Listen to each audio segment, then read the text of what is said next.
चलो last round में आपको जो एक सीरीज कॉम्बिनेशन ऑफ रेजिस्टेंस कर दिए थे, है ना।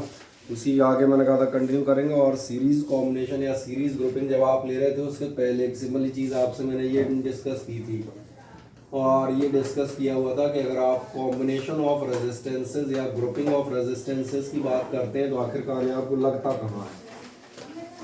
लगने के लिए मैंने कहा था जो आपके मार्केट में रेजिस्टेंस आते हैं, पहली चीज़ तो मैंने कहा था रेजिस्टेंस काय के लिए इस्तेमाल होता है, for the control of the current, number one. दूसरा मैंने आपसे कहा था जब आप कंट्रोल ऑफ द करंट पे हैं तो मार्केट में जो आपके रेजिस्टेंस अवेलेबल होंगे वो कुछ स्टैंडर्ड साइजेस में अवेलेबल होंगे। जैसे हमने एक एग्जांपल लिया था बाट का, मैंने कहा था 1 किलो 2 किलो 5 किलो फिर सीधा 10 kg आपको मिलेगा। बीच की वैल्यूज़ इंटरमीडिएट वैल्यूज़ नहीं आती। बाकी कोई इंटरमीडिएट वैल्यू अगर आपको रिक्वायर्ड है तो उसके लिए आपको क्या काम करना पड़ेगा, आपको उनके कॉम्बिनेशन कहीं ना कहीं बनाने पड़ेंगे। जब कॉम्बिनेशन में जाओगे तो जो पहले टाइप का कॉम्बिनेशन हमने लिया हुआ है वो एक बार मैं आपको ध्यान दिला दूं, ये आपने लिया था कौन सा कॉम्बिनेशन, सीरीज ग्रुपिंग या सीरीज कॉम्बिनेशन। सीरीज ग्रुपिंग या सीरीज कॉम्बिनेशन आपने कौन सा कहा था, when a number of resistances are connected one after the other in a single circuit. एक के बाद एक आप तमाम सारे ऐड करते हुए जा रहे हैं। जो भी आप रेजिस्टेंसेज माने, let the resistances be R1 R2 and R3 and so on. तो ये आपका कैसा कॉम्बिनेशन है, सीरीज कॉम्बिनेशन। इस कॉम्बिनेशन की हमने खासियत ली थी, वो क्या लिया था कि the current through each resistance I will remain same, और या फिर आप इसको कह सकते हैं आई विल रिमेन कांस्टेंट। लेकिन आपसे एक आ गया था इस कॉम्बिनेशन में जो आपके पोटेंशियल डिफरेंसेस हैं वो सबके अलग आएंगे। इसका पोटेंशियल डिफरेंस कुछ और होगा, इसका कुछ और होगा और इसका कुछ और होगा। तो ये मोटी बातें याद है, करंट कांस्टेंट रहती है, पोटेंशियल डिफरेंस आपका डिस्ट्रीब्यूट होता है इन सीरीज ग्रुपिंग। और लास्ट जो हमने लिया था उसके बाद हमने सीरीज का जो आपका टोटल नेट रेजिस्टेंस निकाला था, इक्विवेलेंट रेजिस्टेंस भी कहलाता है। ये आपका कितना आया था, R1 plus R2 plus R3 and so on. और अगर ऐसा आता है तो ज़रा ध्यान देखो, इसका मतलब ये है कि जो आपका टोटल आएगा ये टोटल आपका बड़ा आएगा। बड़े से मतलब ये है, फॉर एग्जांपल मान के चले आप 3 रेजिस्टेंस लगाते हैं, 2 ओम 2 ओम एंड 2 ओम, आपको अंदाज लग रहा है टोटल कितना हो जाएगा, 6 हो जाएगा। इसका मतलब देखिएगा जो आपका सीरीज में टोटल रेजिस्टेंस होगा वो हमेशा बढ़ेगा। ये मैंने इसलिए पूछा कि जब हम पिछले टर्न पे हम उसकी बात करते बाटों की तो आपने ध्यान दिया था, मैंने कहा था आपको 4 kg चाहिए तो आप क्या काम करेंगे, एक ही साइड आप 2 and 2 रखें तो टोटल क्या आएगा 4। लेकिन एक मज़ेदार बात, आप उल्टा भी चल सकते हैं, कम भी कर सकते हैं। On one hand you have to place 5 kg, on the other hand you have to place 1 kg and the resultant will be less than क्या है, सही है।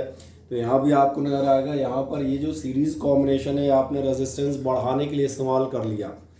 ऐसे ध्यान देखना, कम करने के लिए भी तो होना चाहिए। कई बार बड़ी वैल्यू अवेलेबल और हमें छोटी चाहिए तो क्या होगी, तो उस कंडीशन में जो आप ग्रुपिंग इस्तेमाल करते हैं वो आपकी नंबर बी आ जाएगी। और अब एक नेक्स्ट हेडिंग डाल दीजिएगा, अगली हेडिंग आप क्या डालेंगे, पैरेलल ग्रुपिंग या कॉम्बिनेशन, जो भी आप डालना चाहें डाल दें। इसके आगे हम चलते हैं, आप जाएंगे पैरेलल ग्रुपिंग या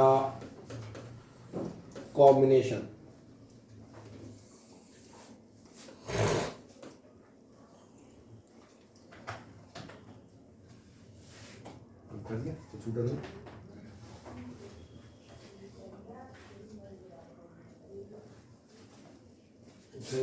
चलो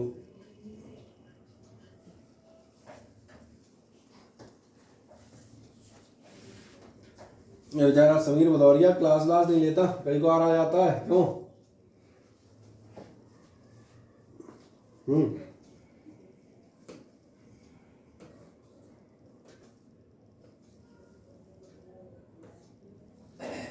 चलो एक नेक्स्ट है, इसके बाद हम कहा थे पैरेलल ग्रुपिंग समझ में आ गया। पैरेलल ग्रुपिंग किसे कहेंगे, पैरेलल का मतलब ध्यान देखना क्या होगा, अगर मान के चले आप पास नंबर ऑफ रेजिस्टेंसेज हैं, इन सारे रेजिस्टेंसेज को आप देखेंगे मैं लगाता हूँ पैरेलल में इस टाइप से।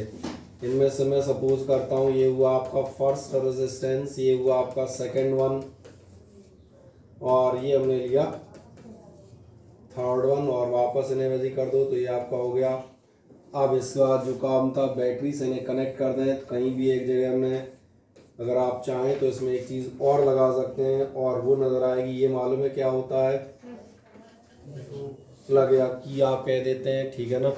चलो की कह देता हूँ, ये काय काम में आएगी, ये आपकी ऑन ऑफ के काम में आएगी। बैटरी आपको मालूम ही है, प्लस माइनस इसका काम ही था करंट फ्लो करना। फिर एक बात ध्यान देखना, पॉजिटिव साइड से आपकी करंट फ्लो होगी और नेगेटिव साइड की तरफ जाएगी। हम सारी चर्चा कर चुके हैं। अब सवाल आता है, तीन बातें। सबसे पहली बात, आप पैरेलल कॉम्बिनेशन कहेंगे कैसे? पैरेलल कॉम्बिनेशन आप तब कहते हैं जब आपके तमाम सारे रेजिस्टेंसेस, यहाँ ध्यान देखो, यहाँ वन आफ्टर द अदर नहीं जुड़े हैं। यहाँ आपसे कहा जाएगा one end of all the resistances, सारे रेजिस्टेंसेस का एक सिरा connected to a common junction. एक कोई ऐसा जंक्शन होगा जिस पे आगे तीनों ज्वाइन हो रहे होंगे। जंक्शन माने तो मालूम है ना हिंदी में क्या कहना चाहिए, जंक्शन को हिंदी में क्या कहेंगे? जंक्शन को पॉइंट नहीं, जंक्शन जहाँ तमाम सारे जोड़ ऐसे कुछ होता है, जहाँ तीन चार चीज़ें मिलती हैं उसे आप जंक्शन कहते हो। तो उसका एकदम एग्जैक्ट हिंदी अनुवाद करूँगा तो और विचित्र हो जाएगा, वैसे ही समझ में नहीं आएगा।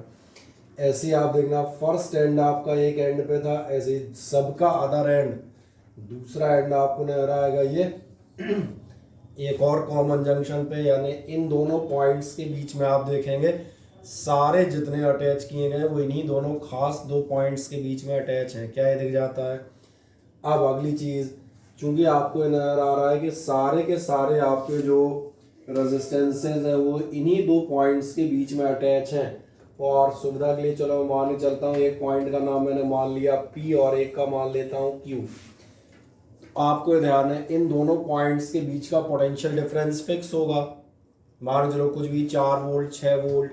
अब इन्हीं दोनों के बीच में ये भी लगा है, इन्हीं के बीच में ये भी लगा है, इन्हीं के बीच में ये भी लगा है।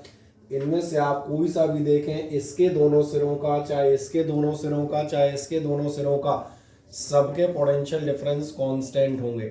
इसलिए पैरेलल ग्रुपिंग में जो सबसे खास बात आपको ध्यान रखनी है वो क्या याद रखनी है? बात नंबर फर्स्ट जो आप कहेंगे, potential difference across each resistance remains same। क्या है, मेरी बात समझ में आती है? हाँ ना?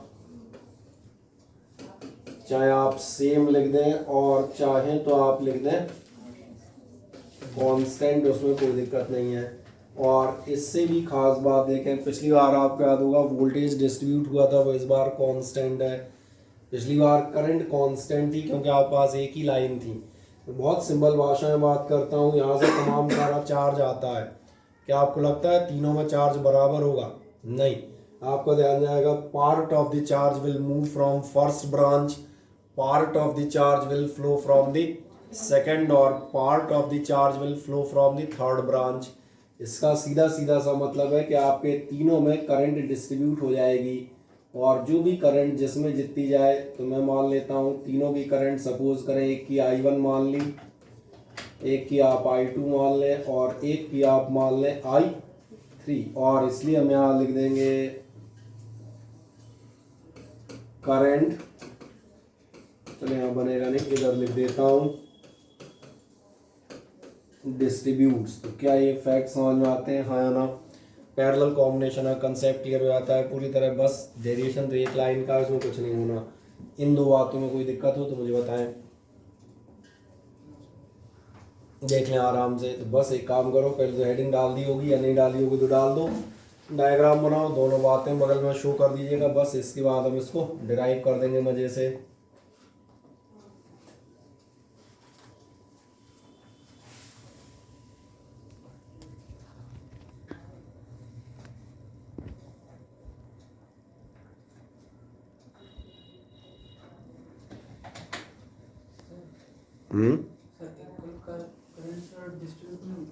कैसा करंट? हम समझे नहीं, क्या कह रहे? करंट का क्या मतलब? तीनों में बराबर बराबर डिस्ट्रीब्यूट होना ही, क्योंकि आपको ध्यान होगा, मैं याद दिला देता हूँ। चलो एक मिनट इसको लिख दो, फिर मैं आपको नीचे आंसर दे देता हूँ इसका, क्योंकि हिलाऊंगा तो ये डेरिवेशन गड़बड़ हो जाएगा, इधर उधर भाग जाएगा। उसमें पूरा बोर्ड घेर रखा है इस समय। एक और बाद में आपको इसका आंसर भी देता हूँ।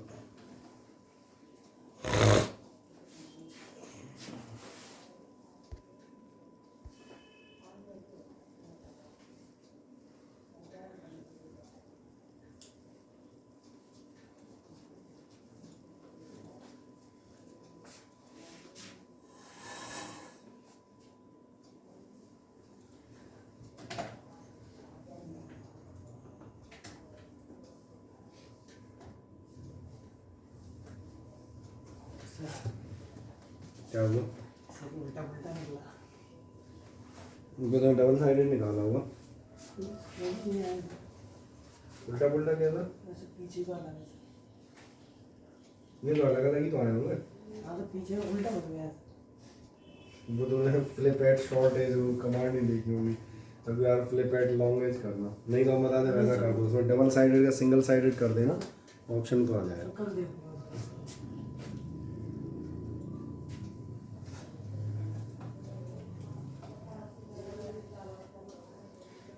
आराम से 3 रेजिस्टेंस दिखाएं, R1 R2 R3, सही है। करंट्स दिखा दें उनकी I1 I2 I3, बाकी बैटरी और की आपने दिखाई दी हैं, मेन करंट आई।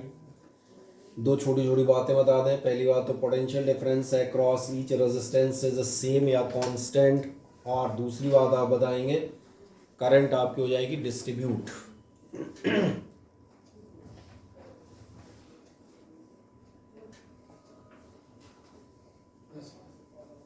ठीक, हाँ ना बताएं कहीं कोई समस्या?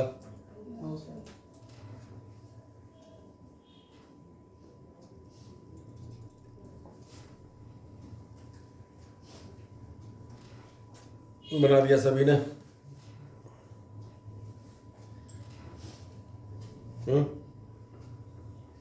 बना देते हो? क्या हो गया, बना दिया? Yes sir. ठीक है, बना देते हैं। तो अब देखें ध्यान से, आप जो पूछ रहे थे क्या इन तीनों में करंट सेम जाएगी अलग अलग जाएगी, मैं उसका आंसर दे देता हूँ। फॉर एग्जांपल मान के चलें, फॉर एन एग्जांपल मैं मान के चलता हूँ, चलो यहाँ से करंट जा रही है 6 एम्पियर। तो इनका प्रश्न ये था कि दोनों में तीनों में 2-2 एम्पियर जाएगी या कम ज़्यादा भी हो सकती हैं, यही क्वेश्चन था। तो 6 एम्पियर जाएगी, क्या तीनों में 2 एम्पियर होगी या अलग अलग होगी? तो दोनों केस हो सकते हैं, लेकिन मैं ज़्यादातर कौन सा होगा उस पर बात करता हूँ। ध्यान देखना, यहाँ से जो 2 एम्पियर अलग अलग डिसाइड होगी, आपको ध्यान है I बराबर होता है V/R। एक ही बात है, V बराबर IR या I बराबर कितना होगा V/R। इसका मतलब आपको नजर आएगा अगर किसी का रेजिस्टेंस कम है और फ्रैक्शनल वैल्यू तो मालूम है, डिनोमिनेटर जितना छोटा रखोगे वैल्यू उतनी बढ़ जाएगी, और अगर आप डिनोमिनेटर बड़ा रखेंगे तो वैल्यू कम आएगी। तो मैं सिंपल हिंदी में बात करता हूँ, अगर आपका रेजिस्टेंस किसी जगह का कम है, छोटा डिनोमिनेटर हुआ, तो फिर आपकी आई होगी, सही लिखा मैंने। और उल्टा, अगर आपका किसी ब्रांच का रेजिस्टेंस ज़्यादा हुआ तो फिर आई हो जाएगी आपकी कम। यानी इनमें ध्यान देखना, जो भी आपके 6 एम्पियर जा रहा है उसमें से कितना हिस्सा किस में जाएगा ये डिपेंड करेगा इन R1 R2 R3 की वैल्यूज़ पर। वैल्यू बोले तो अगर मान चलो ये छोटा रेजिस्टेंस है तो इससे ज़्यादा करंट पास हो जाएगी, ये बड़ा रेजिस्टेंस है तो इससे कम पास होगी। फिर मैं कह रहा था बराबर भी हो सकती है, लेकिन बराबर होना बहुत अनोखा केस होगा। बराबर मालूम है कब होगी? जब तुमने तीनों रेजिस्टेंस भी बराबर के लगाए हो। जैसे मान चलो तुम तीनों रेजिस्टेंस 10 ओम 10 ओम 10 ओम लगा दो, अब तीनों रेजिस्टेंस ही बराबर हैं तो फिर ये करंट इक्वली डिस्ट्रीब्यूट होगी। तो जनरली ऐसा बहुत कम होता है, क्योंकि अलग अलग ही होते हैं तो सब में अपने हिसाब से किसी में कम किसी में ज़्यादा जाती है। तो क्या ये क्लियर हो जाता है? हाँ ना बताएं। अब एक लास्ट जो मैंने कहा था डेरिएशन में कुछ नहीं रखा, डेरिएशन में तो वैसे ही नज़र आ रहा होगा। पिछली बार हमने कहा था वोल्टेज डिस्ट्रीब्यूट हुआ था तो वोल्टेज का टोटल चेक कर लिया था। यहाँ जो आप कह रहे हैं करंट जा रही है, मैंने कहा था मान चलो 6 एम्पियर 3 जगह डिवाइड हो रही है, तो दिख रहा होगा इन तीनों का टोटल। कौन से तीनों का टोटल? इन तीनों का टोटल यही आएगा ना, जो भी आ रहा हो। इसका मतलब ध्यान देखना, आप एक सिंपल काम कह सकते हैं, आपने लिखा था करंट डिस्ट्रीब्यूट्स, इसका मतलब आप कह सकते हैं जो भी आपका पैरेलल का टोटल करंट होगा, और P stands for the parallel, ये आपका काय के बराबर होगा, ये आपका ध्यान जाएगा, ये बराबर होगा I1 plus I2 plus I3, और आप कह सकते हैं एंड सो ऑन, ज़्यादा होंगे तो ज़्यादा। अब जो मैं कह रहा था ओम्स लॉ आपने पढ़ा है, हम कह सकते हैं I इज इक्वल्स टू कितना होता है V/R, रख दें आराम से। इसका मतलब आपके पूरे पैरेलल का वोल्टेज अपॉन RP बराबर होना चाहिए V/R1 प्लस आपके लिए V/R2 प्लस मैंने कहा V/R3 एंड सो ऑन। आप पूछेंगे R1 R2 R3 लिए हैं, वोल्टेज V1 V2 V3 क्यों नहीं लिया, तो मैं भी फिर याद दिला दूंगा। वोल्टेज हर उसका कैसा होगा, सेम या कांस्टेंट। और ज़रा ध्यान से देखो, अभी नज़र नहीं आया, V कॉमन आगे कैंसिल हो जाएगी, 10th में वो डायरेक्ट मान सकते हो कैंसिल हो गया, और डायरेक्ट कैंसिल हो गया तो फिर आपके पास क्या बचेगा, आपको बचेगा 1/RP is equals to 1/R1 plus 1/R2 और प्लस 1/R3। और अगर उसके बाद भी है तो वो भी हो जाएंगे, कोई दिक्कत नहीं। ये आपका हो गया सिंपली सा, इसको हम क्या कह सकते हैं, टोटल रेजिस्टेंस। या एक और वर्ड बता देता हूँ, कई बार एग्जाम में ये आ जाता है, ये कहलाएगा इक्विवेलेंट रेजिस्टेंस, है ना। टोटल तो वैसे ही सिंपल शब्द है, उसका मतलब तो अपने को आ ही जाएगा। तो इसको मैंने कह दिया, ये आपका क्या निकला है, equivalent resistance in parallel grouping. तो निकाल दें आराम से 3 लाइनों में, वहीं कहीं आप थे करंट डिस्ट्रीब्यूट्स के आसपास, है ना, उसी के नीचे दिखा दें।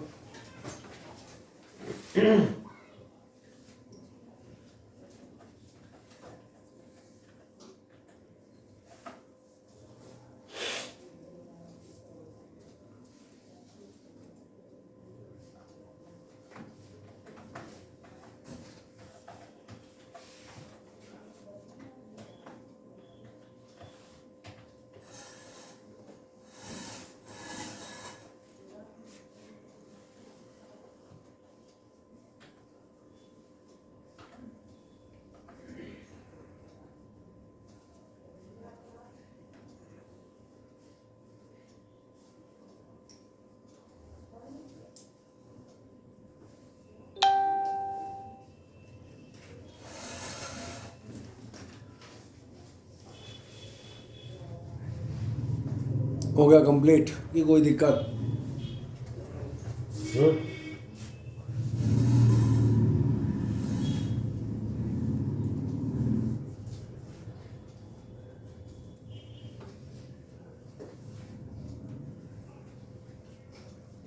मिल गया। तो एक लास्ट चीज़ और बताते हैं, अब इसमें आपको 2 कंडीशंस बताते हैं, शॉर्टकट्स। और कंडीशन जो बताएंगे तो लिख दें कंडीशन नंबर 1,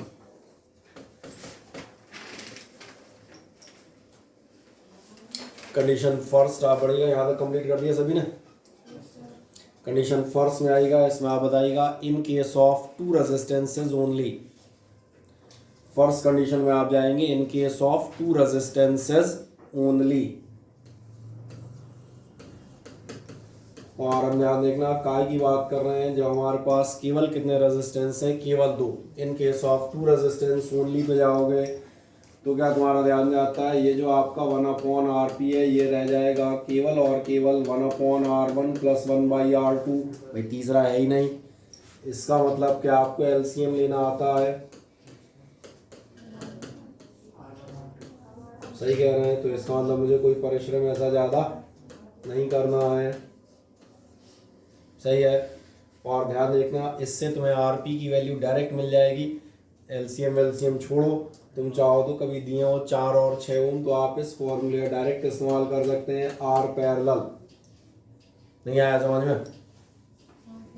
आर पैरेलल कितना हो जाएगा, आर पैरेलल हो जाता है R1 R2 upon R1 plus R2। बस इस बेसिस पे हम 2-4 सवाल कर लेंगे मजे के लिए। तो दिखा दो, ध्यान दे, फॉर 2 रेजिस्टर्स ओनली। मजे से दिखाएं, 2 रेजिस्टेंसेस के लिए आप दिखा देंगे 1/RP is equals to 1/R1 plus 1/R2। मिल गया। इसका मतलब आपको मिलेगा 1/RP is equals to R1 plus R2 upon R1 R2। और इसको आप कर लीजिएगा सीधा, तो आपको मिल जाएगा R parallel R1 R2 upon R1 plus R2। Sir ये 2 के लिए क्या, सर 3 के लिए क्या नहीं होगा? 3 के लिए तो एलसीएम आप निकाल ही लोगे ना। मैंने कहा 3 के लिए नहीं है, 3 के लिए है तो ऊपर 3 क्या उसमें डॉट डॉट लगे हैं, तो 4 6 8 जितने चाहो तुम उतने कर सकते हो। लेकिन दिक्कत ये 3 का फॉर्मूला बनाऊंगा तो अजीब सा बनेगा। वो बनेगा R1 R2 R3 एलसीएम, फिर R1 into R2 plus R3, फिर R2 इंटू दिस, फिर R3 इंटू दिस। उस फॉर्मूले को औचित्य नहीं है, उससे अच्छा तो डायरेक्ट निकाल देना। ये तो क्या है, शॉर्टकट के तौर पे काम में आ जाता है। क्या आपको दे दिया हो 4 और 6 ओम के 2 रेजिस्टेंस आपको दे रहा है, कह रहा है पैरेलल में बताओ कितना करोगे। तो एक तरीका तो वही है 1/4 1/6 एलसीएम, और तुम ध्यान देखो करोगे तुम भी ये, बस ये कि ये स्टेप डायरेक्ट मिल जाता है। कितना हो जाएगा 6 × 4 अपॉन 6 + 4 बोले 24/10 यानी कि 2.4 खत्म। तो इससे जल्दी हो गई, ओरल निकल आएंगे। ये नहीं निकालना तुम कहोगे मैं इसको नहीं इस्तेमाल करूँगा, मत करो, तुम उसको इस्तेमाल करो, लेकिन करोगे तुम भी यही एलसीएम ही तो लोगे और कोई तरीका ही नहीं है। सही है। अब एक ऐसी सेकंड कंडीशन दिखाएगा, सेकंड कंडीशन दिखा देगा if all the resistors are, second condition दिखाएंगे all the resistors are identical, all the resistors are identical. Identical माने मालूम है, पहले तो ऐसा बताएं। सर एक जैसे सही कह रहे हैं आप। अगर आइडेंटिकल है तो ध्यान देखो, आइडेंटिकल यानी हम वो कंडीशन की बात कर रहे हैं जब हमने कहा था सारे रेजिस्टेंसेस आप सेम ले लें। तो बहुत ध्यान देखना, लिख दिया है all the resistances are identical, हाँ ना बताएं, लिख दिया। और ध्यान देखना आपका 1/RP कितना होगा 1/R1 + 1/R2। ध्यान देखो अब R1 R2 की जरूरत ही नहीं होगी, क्यों, अब तो सब R है ना, आप कौन सा पहला कौन सा दूसरा।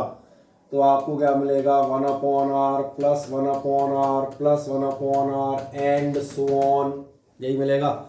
लिख दें एक लाइन में identical, then 1/RP = 1/R1 + 1/R + 1/R।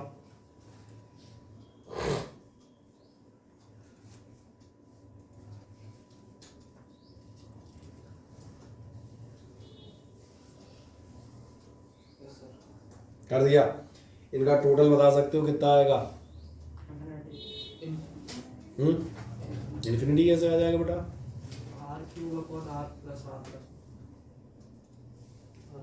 Addition आते हैं, अच्छे से ऐड करो, कितना आएगा जरा बताओ मुझे।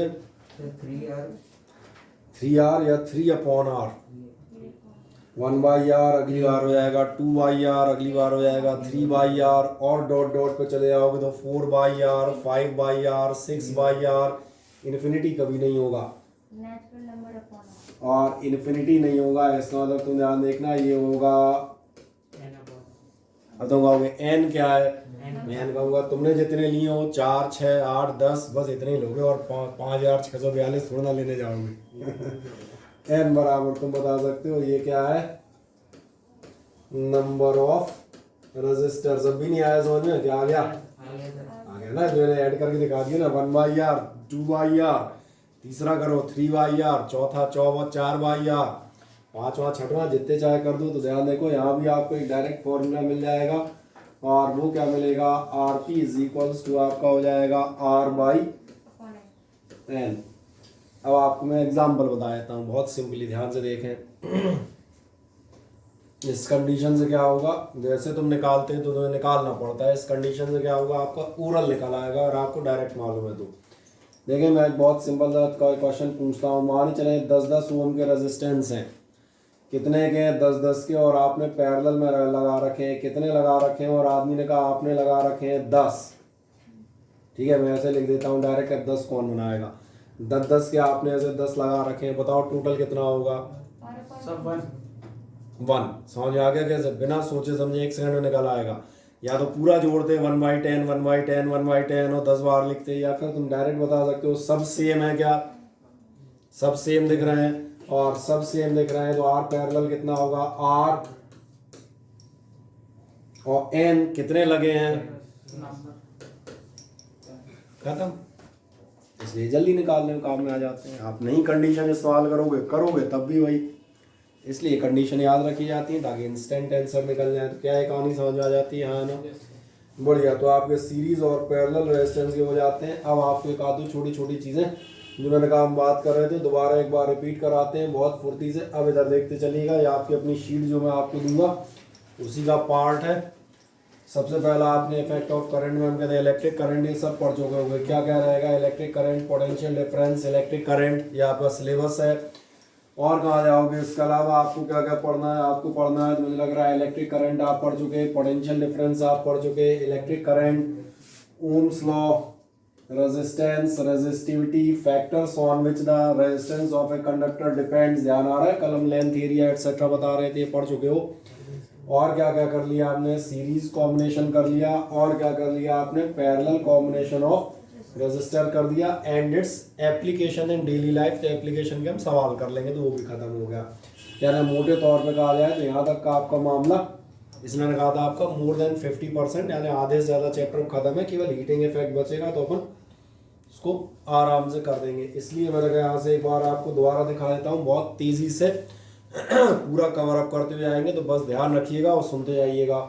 सबसे पहले आपसे क्या बता रहा है, electricity as an important role in modern society. बहुत अच्छे से मालूम है इलेक्ट्रिसिटी बिना आज की डेट में कुछ नहीं चलता। यहीं से हमने पिछले टर्न पे जब पिछले वीक में स्टार्ट किया होगा तो यहीं से स्टार्ट किया होगा। इलेक्ट्रिसिटी क्या होती है भैया, तो आपने ये बताया होगा, it is a type of energy used to operate various machineries and appliances. और वेरियस मशीनरीज एंड अप्लायंसेज में अब तो आप कह सकते हो नियरली ऑल, समझ आ रहा है, क्योंकि अब एक ही याद ऐसी जगह बताओगे किसी और चीज़ से मशीनरी ऑपरेट होती हो, नहीं तो आज की डेट में तो सब इलेक्ट्रिकल उस पर आ चुके हैं।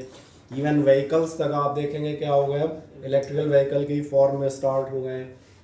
फिर क्या कह रहा है, as one of the most convenient and widely used form of energy. क्या आपको नजर आ रहा है, सबसे कन्वीनियंट और widely used form of energy है, सबसे ज़्यादा हम इसी का इस्तेमाल करते हैं। सवाल आता है आप इसे करते क्यों हैं, इसी को क्यों कर रहे हो, बाकी किसी को कर लेते। तो ये कभी आपसे अगर पूछ लेता है तो इसका कारण याद रखिएगा, one of the practical advantage of electricity. जो प्रैक्टिकल एडवांटेज है वो क्या है, that it can readily transmitted from considerable distance with relatively small loss energy.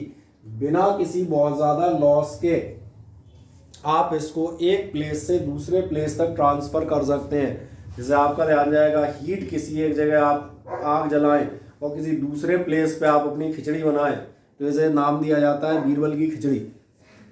सुनिए कहानी की नहीं सुनी, सुनी होगी। मैंने कहा आग इधर जलाएं, हीट एनर्जी, और खिचड़ी ऊपर पका रहे हो तो वो क्या कहलाती है, फिर वो बीरबल की खिचड़ी के नाम से आनी आती है, फिर वो सैकड़ों वर्षों तक कहानियों में आती है। तो ऐसा क्यों है, समझ में आ रहा है, क्योंकि इलेक्ट्रिसिटी ही एक ऐसी चीज़ है जिससे आप आराम से इधर से उधर ट्रांसफ़र कर सकते हो।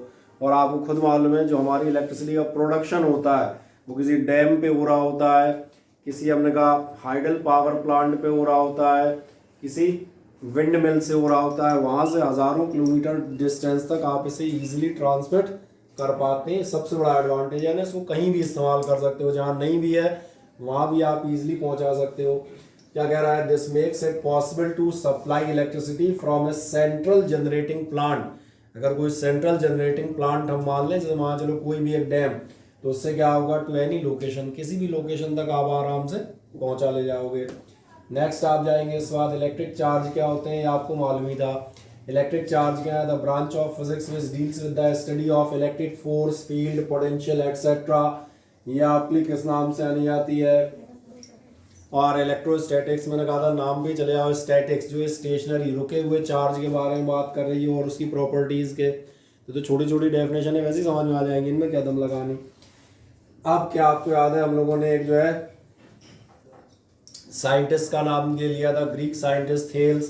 क्या किया था आपने, observe that when amber is rubbed with wool it acquires a property to attracting object like small bits of.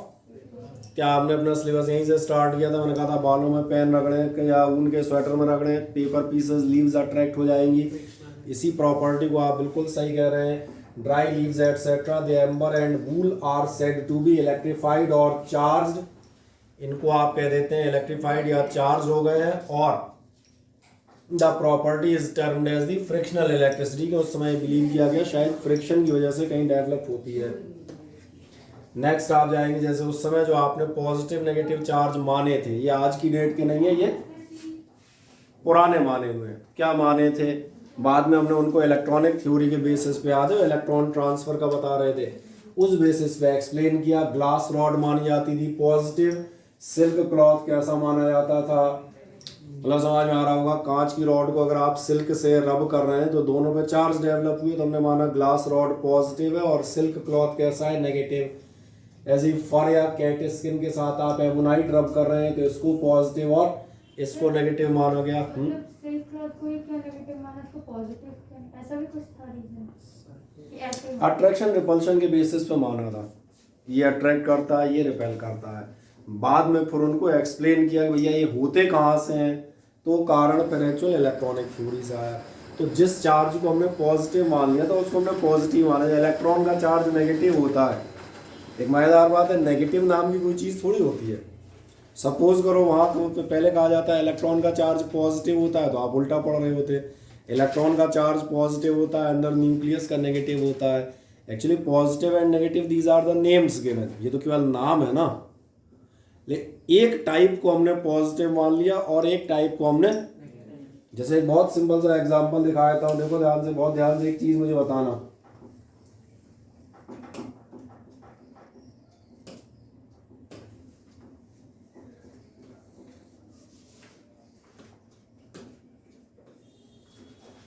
ये दो लाइनें खींची हैं, ये किस किस कलर की हैं? येलो है, ग्रीन है। क्यों? वहाँ ध्यान जाता है क्योंकि हमने इनको नाम दे रखे हैं। अच्छा सोचो अगर किसी ने नाम दिया होता, बोले ये येलो है और ये वाला ग्रीन है, मान के चलो इनके नाम ही तो है, कोई येलो मतलब ये थोड़ी था यही येलो है। These are the names given. सही कह रहा हूँ ना? हिंदी वाला है जो पीला और हरा कहेगा, तो माने चलो सपोज करो इसको पीला नाम दे दिया होता है, इसको हरा, तो आज अपन पढ़ रहे होते ये लाइन पीली है और ये लाइन हरी है। हाँ, कारण पे जरूर बात कर सकते हैं कि आखिरकार ये ऐसी दिखती क्यों है, जिस भी कलर की दिखती है, तो उस पर तो अभी हम आगे इलेक्ट्रॉनिक थ्योरी पे आएंगे। तो ये समझ में आ रहा है। तो जो अट्रैक्शन रिपल्शन के बेस पे दी है, जो कैटेगरी डिवाइड की है, अट्रैक्ट करती हैं, ये रिपेल करती हैं।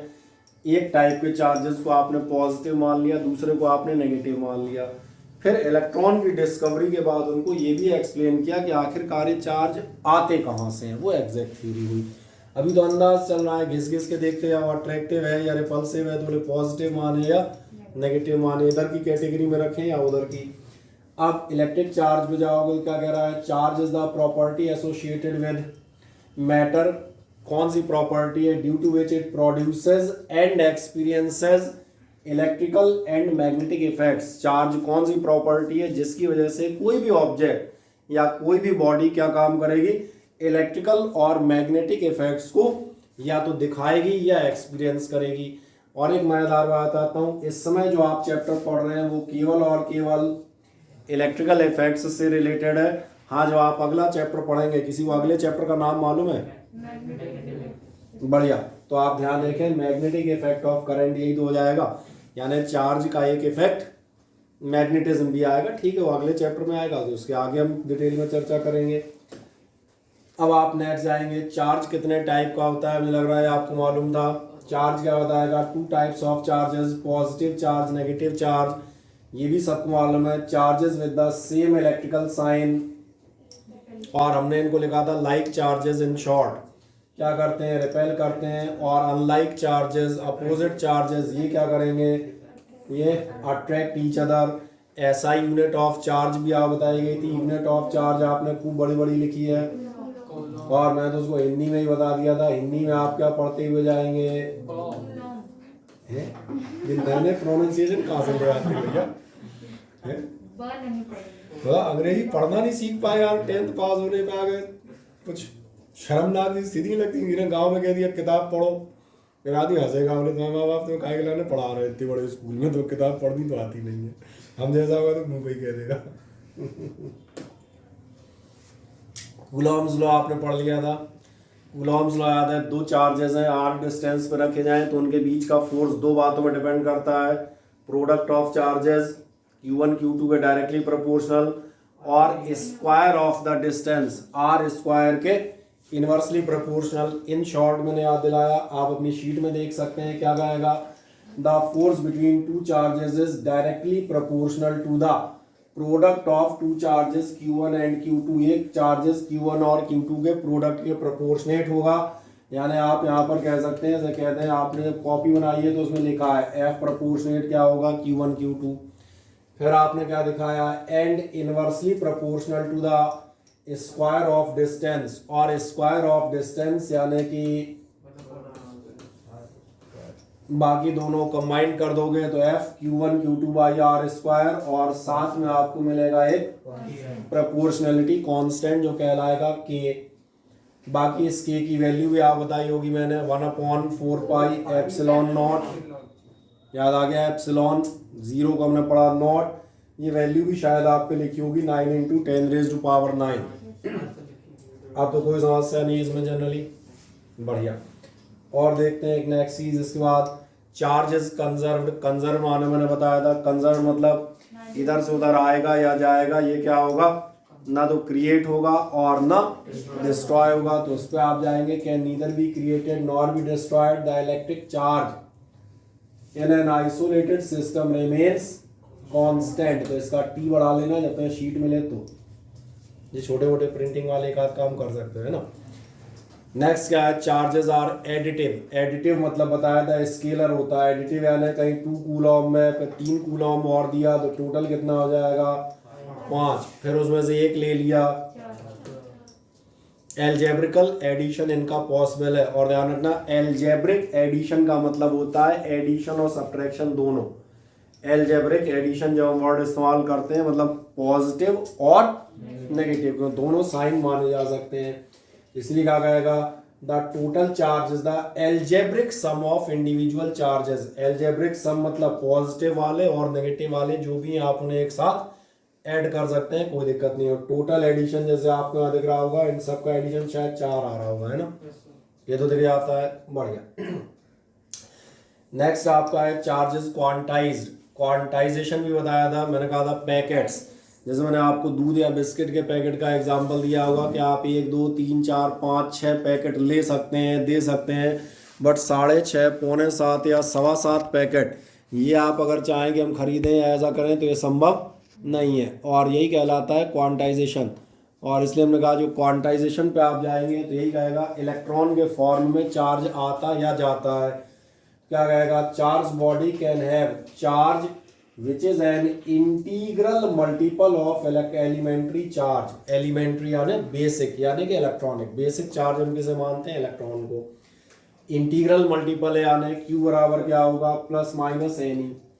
आप कहेंगे n आपको मालूम है 1 2 3 4 यानी नंबर जो भी लिए होंगे, और ध्यान रखना इंटीजर्स 4.5 6.8 नहीं लेंगे।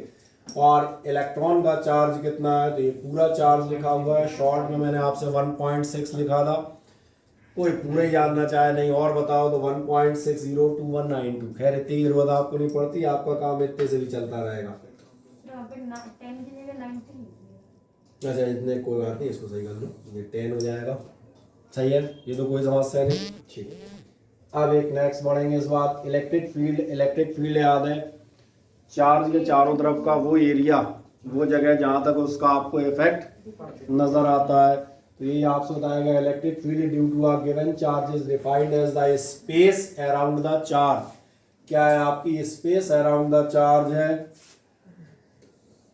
इन which electrostatic force of attraction या रिपल्शन, अब तो डिपेंड करेगा कैसा चार्ज है, अट्रैक्ट करेगा या रिपेल करेगा, जो भी हो, due to the charge can be experience, जहां पर आप उसका इलेक्ट्रोस्टैटिक फोर्स जो भी अट्रैक्शन या रिपल्शन का है वो आप एक्सपीरियंस कर सकते हैं। यानी सीधा कहा जहां तक उसका असर आपको देखने को मिलेगा वो किस नाम से आना जाएगा, वो आपके लिए कहलाएगा इलेक्ट्रिक फील्ड। अब फिर मैंने कहा था strength of electric field. Strength of electric field आप किस वर्ड से मेजर करते थे, वो वर्ड था आपका इंटेंसिटी। याद आ गया, इंटेंसिटी क्या होती है, चलो इंटेंसिटी की चर्चा कर लेते हैं। इंटेंसिटी की चर्चा करेंगे तो ये आपसे कहेगा electric field intensity at any point is the strength of electric field. Strength of field होती है, किस तरह डिफाइन करते हो, defined as the force experienced by unit positive charge. और इससे ध्यान गया होगा हम सारी डेफिनेशन कौन से चार्ज से रखेंगे, यही जब आप करंट का डायरेक्शन पढ़ रहे थे तब भी मैंने याद दिलाया था कि हम सारी डेफिनेशन काहे से रखते हुए आए, पॉजिटिव चार्ज के रिस्पेक्ट में रखते हुए आए, ये याद रखिएगा। बाकी तो समझ में आ गया होगा, फोर्स पर यूनिट चार्ज, किसी भी पॉइंट पे आपकी इलेक्ट्रिक फील्ड इंटेंसिटी कितनी दी जाएगी, force per unit charge F/Q0। Unit आपको दी है न्यूटन पर कूलॉम, ये भी आपको निकालना मैंने सिखाई थी, मैंने कहा था फोर्स की यूनिट आप रखेंगे न्यूटन, ये रहा पर, और चार्ज की यूनिट आप कितनी रखेंगे, यूनिट हो जाएगी न्यूटन पर कूलॉम। कहीं से कहीं तक कोई समस्या, हाँ ना बताएं, ठीक। अब नेक्स्ट आपका टॉपिक आ जाता है पोटेंशियल। पोटेंशियल क्या होगा, पोटेंशियल याद है, एनर्जी की बात कर रहे थे, हायर लेवल लोअर लेवल याद दिलाए थे, पानी ऊपर से नीचे बहेगा, चाय का कप रख दोगे, हीट कहाँ जाएगी, हायर लेवल यानी कि हायर टेम्परेचर से लोअर लेवल की तरफ। तो वही चर्चा फिर से आएगी, कुछ नया थोड़ा ना बता देंगे। क्या कहेगा, an object placed on an inclined plane, inclined plane तो समझते हैं, तिरछा हुआ झुका हुआ, तो क्या कहेगा, रोल्स डाउन, और नीचे क्यों जाता है, क्योंकि हायर से लोअर ही आएगा। फिर क्या कहेंगे, when two containers having different levels of water are joined, दो अलग अलग लेवल ऑफ वाटर के कंटेनर ज्वाइन कर दो तो कहाँ चलता है, water flows from higher level to lower level. हर चीज आप देखना हायर लेवल से लोअर लेवल ही जाती है नेचर में। If two hot bodies are kept in contact, तो फिर क्या होगा, having different temperatures, heat flows from high temperature to low temperature. क्या ये सारे मालूम है, तो बस इसीलिए आप ध्यान रखना, कभी भी जब आप चार्ज या इलेक्ट्रिकल एनर्जी की बात कर रहे होंगे तो यहाँ भी यही कंसेप्ट काम करेगा। Work done in charging a body is stored in it as electrical potential energy. ऐसे आप ध्यान देखना, आपका जो वर्क डन इन चार्जिंग होता है वो इलेक्ट्रिकल एनर्जी या इलेक्ट्रिकल पोटेंशियल एनर्जी के फॉर्म में जमा होता है, पहली चीज़। और electrical potential energy per unit charge, और पर यूनिट चार्ज में भी याद दिलाऊं, पर यूनिट में कौन सा चार्ज आएगा, तो मालूम है ये पॉजिटिव चार्ज आएगा, ये हर जगह अपने आप ही मान के चलते हैं, ये पोटेंशियल कहलाता है। इसीलिए आप देखेंगे electric potential at A point, क्या डेफिनेशन दिया याद है, work done in bringing a unit positive charge from infinity, work done per unit positive charge, यही था हमारे लिए। चेक कर लो क्या कह रहा है, defined as the amount of work done in moving a unit positive charge, positive लिया है फिर से, from infinity to that point against the electrical force। इसलिए आप देखें V बराबर क्या हो गया, work done per unit charge, और यूनिट निकालोगे हो गया कंप्लीट, ठीक है। और आपकी यूनिट क्या हो जाएगी, देख रही होगी, हो जाएगी जूल पर कूलम। जूल पर कूलम आपको मालूम है, अब आप इसको किस नाम से पुकारते हैं, तो सब नीचे मिल जाएगा। It has been named as volt, क्यों, in honour of the scientist Alexandra Volta, और वोल्टा कौन थे, the inventor of the voltaic cell, उनके सम्मान में कहीं वोल्ट कहने लगे। अब एक वोल्ट की डेफिनेशन बताओ, वोल्टाइक सेल क्या होते हैं, जो आप सेल बनाते हैं, तमाम सारे कई तरह के सेल बनते हैं। फॉर एग्जांपल बता देता हूँ, इन्वर्टर या गाड़ी की बैटरी जो आप इस्तेमाल करते हैं, ये सेल कहलाता है लेड एक्यूमुलेटर सेल। इसमें एक्चुअली लेड की प्लेट्स होती हैं और सल्फ्यूरिक एसिड भरा होता है। ऐसे आप जो हम कहते हैं टॉर्च में जो सेल डालते हैं वो आप देखेंगे वो कहलाता है ड्राई सेल, और एक्चुअली वो कहलाता है लेक्लांशी सेल, साइंटिस्ट के नाम पे। लेक्लांशी जो है फ्रेंच साइंटिस्ट था जिसने उस सेल को बनाया था। उसमें आप देखेंगे अमोनियम क्लोराइड और जिंक और कार्बन रॉड होती हैं, या शायद कल बता भी रहे थे, सेल ही बनाया था ना, कार्बन रॉड होती है, एक जिंक रहता है, अमोनियम क्लोराइड साथ। ऐसे ही आप देखेंगे वोल्टाइक सेल वो होता है जिसमें एक जिंक रॉड, एक कॉपर रॉड और बीच में भरा होगा सल्फ्यूरिक एसिड। हालांकि अब वोल्टाइक सेल इस्तेमाल नहीं होते, और अब तो एक्चुअली बैटरी भी आप देखेंगे कम होती आ रही है। अब आपने ध्यान दिया होगा आपके लैपटॉप में या मोबाइल में जो बैटरी इस्तेमाल करते हो वो लिथियम आयन बैटरी कहलाती है। मोबाइल की बैटरी निकाल के देखना, उसमें लिखा होता है लिथियम आयन बैटरी। तो इम्प्रूवमेंट धीरे धीरे साइंस आगे बढ़ता जाता है, तो पुरानी चीज़ें धीरे धीरे ऑब्सोलीट होती जाती हैं। वोल्टाइक सेल बताऊँ पहला सेल था दुनिया का, इसलिए इसको याद रखा जाता है। अब एक नेक्स्ट चलते हैं हम। नेक्स्ट जो आपसे कहा था 1 वोल्ट कितना होगा, तो 1 वोल्ट आपको यही दिख जाएगा, W रखो 1 जूल, चार्ज रखो 1 कूलम। इसका मतलब अगर 1 कूलम बनाने में 1 जूल वर्क खर्च हो गया तो हम मान चलेंगे आपका पोटेंशियल कितना है, 1 वोल्ट। चेकआउट कर लें, डेफिनेशन आप पास भी लिखी है। क्या कहता है, potential is a scalar quantity, it is added algebraically, और सॉरी ये तो पता नहीं भूलिए, हाँ 1 जूल अपॉन 1 कूलम ये मिल गया। पॉजिटिवली चार्ज बॉडी का पोटेंशियल आपका कैसा माना जाता है, पॉजिटिव, और नेगेटिवली चार्ज बॉडी का पोटेंशियल कैसा माना जाता है, नेगेटिव। ये पॉइंट भी आप पास नोटेड है ना। मैंने कहा कॉपी मजे से आप पलट सकते हैं, हर चीज़ आपको मिल जाएगी। Electrical potential difference, potential difference याद आता है क्या था, मैंने कहा था पोटेंशियल डिफरेंस की सबसे सिंपल डेफिनेशन होगी, एक पॉइंट और दूसरे पॉइंट, दोनों पॉइंट के जो भी पोटेंशियल्स हैं, इसका 10 वोल्ट, इसका 6 वोल्ट, तो डिफरेंस हो गया 4 वोल्ट। ये सबसे आसान। और दूसरा कहा था जो आप चार्ज ला रहे हैं इन्फिनिटी से, अगर वो आप इन दो पॉइंट्स के बीच में ले जाते हैं तो यहाँ का जो वर्क डन है ये डिफरेंस के बराबर होगा, यानी एक पॉइंट से दूसरे पॉइंट तक ले जाने का वर्क डन। और चेक करो ये डेफिनेशन क्या कहेगा, electric potential difference between two points P and Q on a conductor through which a current is flowing is defined as the amount of work done to move a unit charge from P to Q। किसी भी unit charge को एक point से दूसरे point तक ले जाने का वर्क डन। ठीक है, इसको भी कर देना भी, बाकी डिटेल में तो आपके पास वैसी कॉपी में लिखा है तो कोई समस्या नहीं। अब यूनिट क्या होगी, तो यूनिट फिर वही हो जाएगी W/Q है तो जूल पर कूलम, यानी आप इसे क्या नाम दे सकते हैं, सिंपली वोल्ट। तो ये क्लियर हो जाते हैं, बढ़िया। अब नेक्स्ट इलेक्ट्रिकल पोटेंशियल डिफरेंस, और अब आपका 1 वोल्ट कब कहलाएगा, 1 वोल्ट समझ में आता है कब कहलाएगा, जब आप ध्यान देखना इस चार्ज को लेके आए, आप यहाँ से लेके आ रहे हैं इन्फिनिटी से, और आप कहाँ तक ले जाएंगे, वही जो भी मैं फिगर बना रहा था यहाँ पे अलग से बना हुआ है, आप पॉइंट ए तक ले गए तो यहाँ तक का वर्क डन क्या कहलाएगा, पोटेंशियल एट ए। अगर आप इसको बी तक लेते चले गए तो क्या कहलाएगा, पोटेंशियल एट बी। तो यहाँ का वर्क डन हुआ वी ए, वी बी, यहाँ का वर्क डन हुआ वी ए। तो डिफरेंस कितना है, डिफरेंस ये है, देखो ध्यान से दिख रहा है, यही होगा ना डिफरेंस। और ये डिफरेंस काय के बराबर होगा, यहाँ से लेके चार्ज कहाँ तक ले जाओगे, खत्म बात। तो यही आपको मिल जाएगा इलेक्ट्रिक पोटेंशियल डिफरेंस। और potential difference is said to be 1 volt if 1 joule of work is done. कितना काम किया होगा आपने, 1 जूल आपने वर्क डन किया होगा, और कितना चार्ज मूव किया होगा, क्योंकि आपके लिए क्या था W/Q था, तो 1 कब आएगा, जब W भी 1 जूल रखे और Q भी 1 जूल रखे, तो लैंग्वेज हो गई।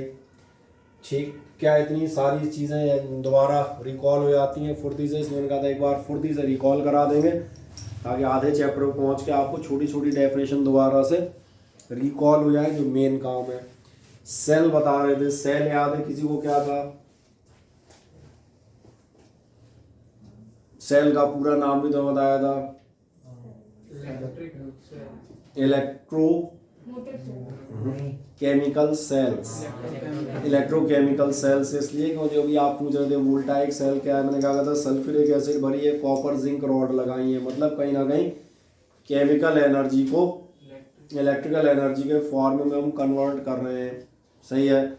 और सेल का क्या काम है, सेल में एक पॉजिटिव टर्मिनल होगा, एक नेगेटिव टर्मिनल होगा, यानी किसी भी वायर, किसी भी सर्किट में अगर आप करंट फ्लो करना चाहते हैं तो सेल का काम ये होगा, एक सिरा पॉजिटिव और दूसरे सिरे को नेगेटिव कर दे, यानी कि इस कायदे से कहा जाए दोनों के बीच में केवल और केवल पोटेंशियल डिफरेंस क्रिएट कर दे। पोटेंशियल डिफरेंस क्रिएट हो जाएगा तो चार्ज या इलेक्ट्रॉन अपने आप फ्लो होना शुरू हो जाएंगे। देख लें ध्यान से, यही आपसे इलेक्ट्रिक सेल कहेगा, क्या कहेगा, सिंपलेस्ट फॉर्म ऑफ अरेंजमेंट, सबसे सिंपल फॉर्म है to maintain a constant potential difference between 2 points. जो 2 पॉइंट्स के बीच में क्या काम करेगा, पोटेंशियल डिफरेंस मेंटेन करेगा। और सिर्फ डिफरेंस बना दोगे तो चार्ज अपने आप ही फ्लो होता है, चार्ज फ्लो होने के लिए आपको धक्का लगाने की जरूरत नहीं है। देन इलेक्ट्रोमोटिव फोर्स याद आता है, मैंने कहा था आप जो सेल या बैटरी लाते हैं 6 वोल्ट 9 वोल्ट, या टॉर्च वाला सेल आप लाते हैं 1.5 वोल्ट, ये क्या बता रहा होता है, ये सेल 1.5 वोल्ट का है, मतलब 1.5 वोल्ट किसी सर्किट में डेवलप कर सकता है, इतनी इसकी कैपेबिलिटी है। तो यही चीज़ आपके लिए किस नाम से आनी जाती है, सेल का EMF, इलेक्ट्रोमोटिव फोर्स। यानी अगर ध्यान से शब्दों को देखोगे तो ये हिंट दे रहा होता है इसमें इतना फोर्स है। हालांकि फोर्स नहीं होता, इनको जो घूसा पड़ेगा क्या सेल में झाँकते ही।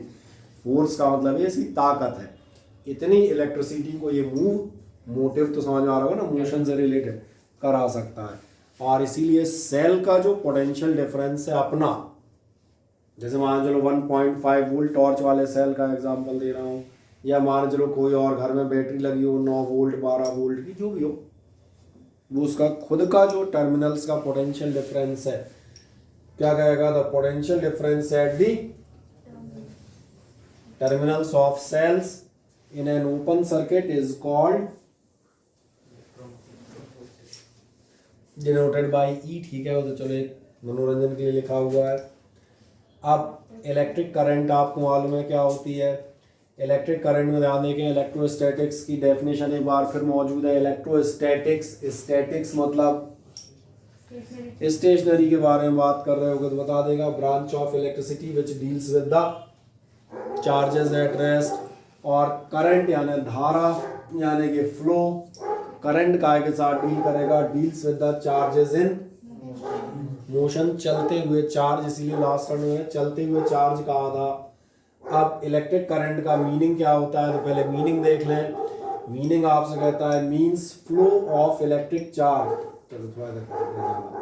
क्या बताता है, flow of electric charge through a conductor, यही हुआ। तो फिर एक सवाल बना, कितनी करंट, कभी मैथमेटिकली बताना पड़े तो कैसे बताएंगे, तो हम बताएंगे कितना चार्ज फ्लो हो गया, what is the amount of charge flown in unit time और 1 सेकंड, ये याद आता है।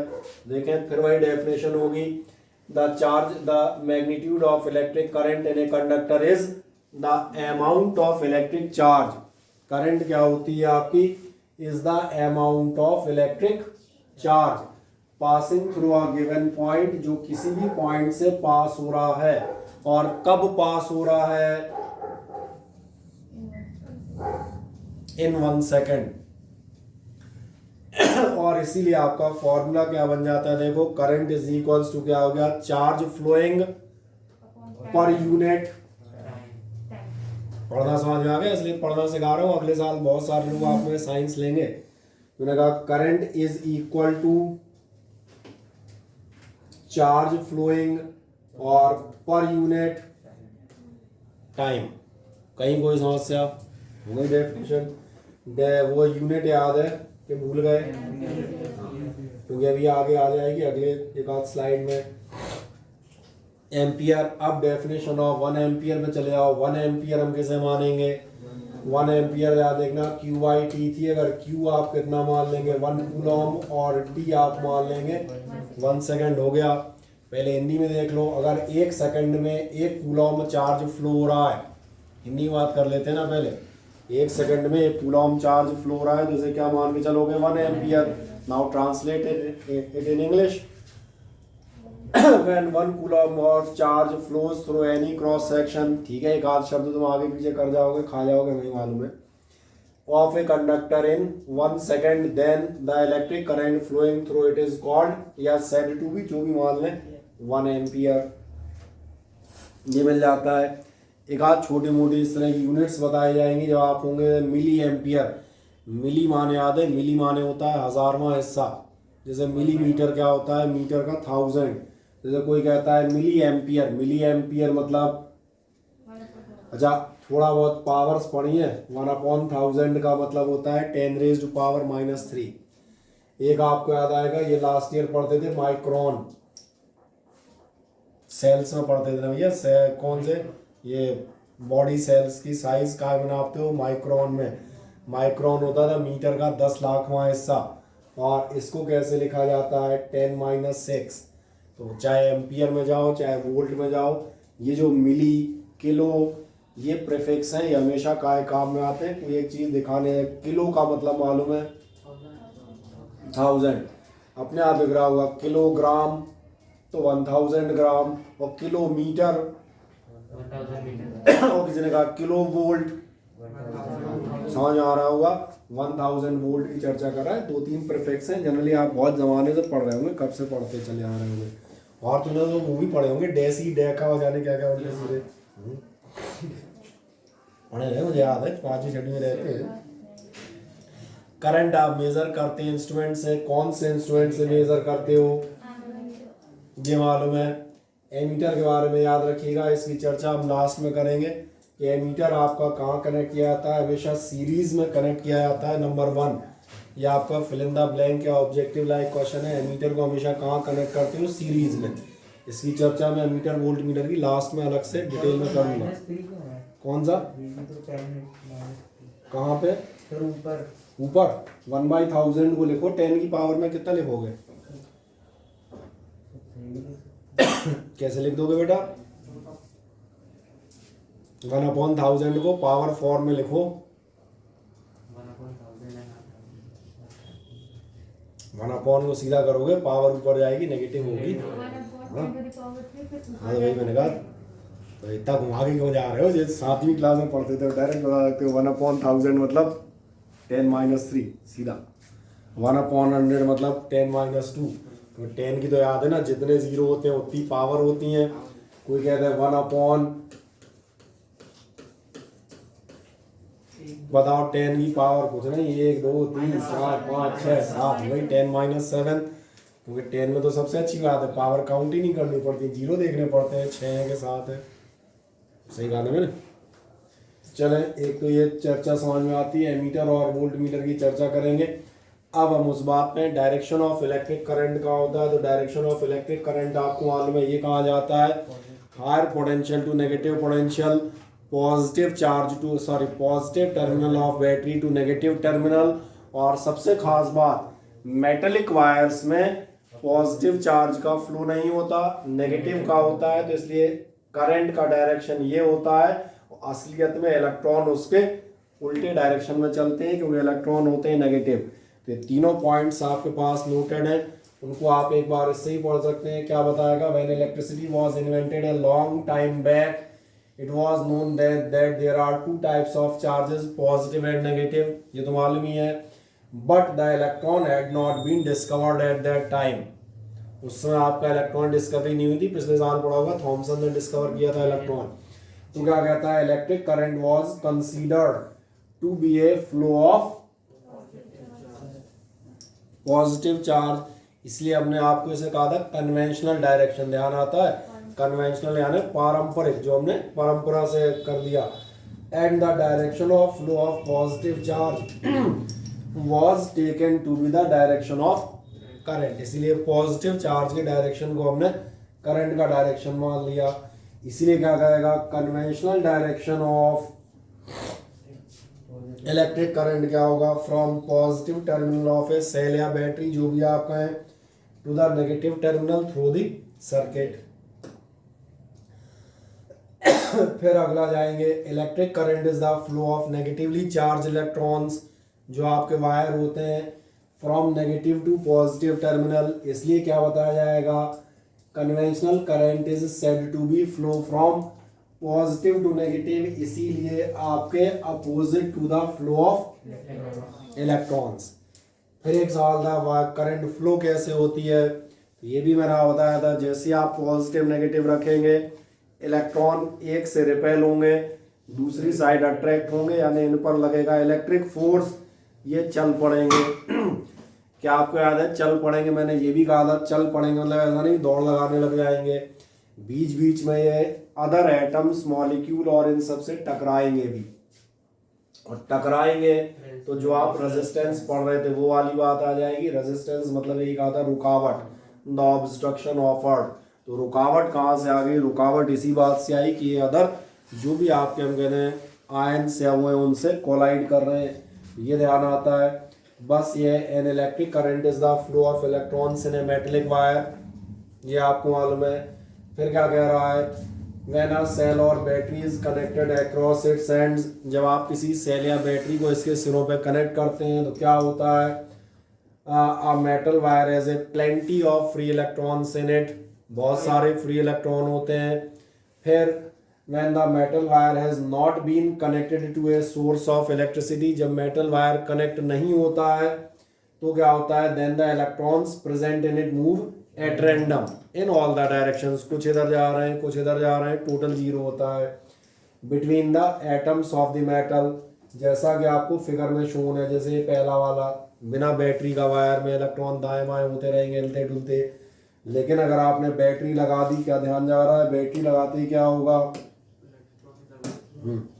ये आपका पॉजिटिव टर्मिनल और ये आपका नेगेटिव टर्मिनल, कोई सा भी इलेक्ट्रॉन देख लो कहाँ चल देगा, नेगेटिव से रिपेल होगा और पॉजिटिव से अट्रैक्ट होगा। तो एक मजेदार बात है, एक अकेला थोड़ा ना होगा, तो सबके साथ होगा, तो सारे एक साथ चल पड़ेंगे और सारे एक साथ चल दिए, यही आपका क्या हो गया, करंट, फ्लो ऑफ करंट।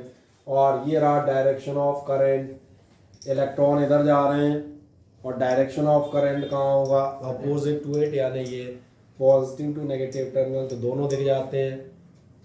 और इसी कहानी को आगे थ्योरेटिकली बता देगा।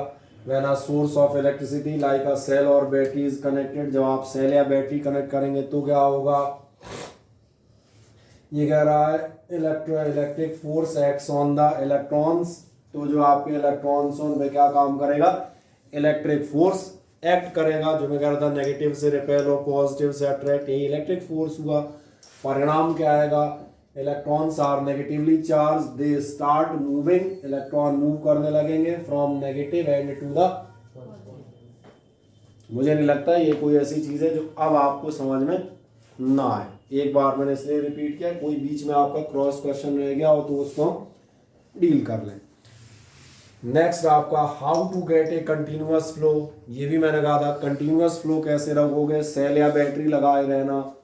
सेल या बैटरी के कैथोड होता है नेगेटिवली चार्ज, मतलब इस पास एक्स्ट्रा इलेक्ट्रॉन होते हैं, वायर के इलेक्ट्रॉन चले गए तो ये अपने देता रहेगा। फिर मैंने एक जवाब और दिया था, किसी ने पूछा सर सेल के भी खत्म हो गए फिर क्या करेंगे, मैंने कहा था जेब में हाथ डालना बाकी इलेक्ट्रॉन जेब में मिलते हैं, सही कह रहा हूँ ना। ये थोड़ा ना कोई जवाब होगा सर पैसे भी खत्म हो गए तो मेरे कुछ मत कर, शांति से बैठ, गरीब आदमी पैसे नहीं है तो फिर क्या है जीवन में। इसलिए मैंने कहा इतने अंदर मत घुस जाना, कई गए डीप में घुस जाते हैं एकदम गहन ज्ञान प्राप्त करने के प्रयास में।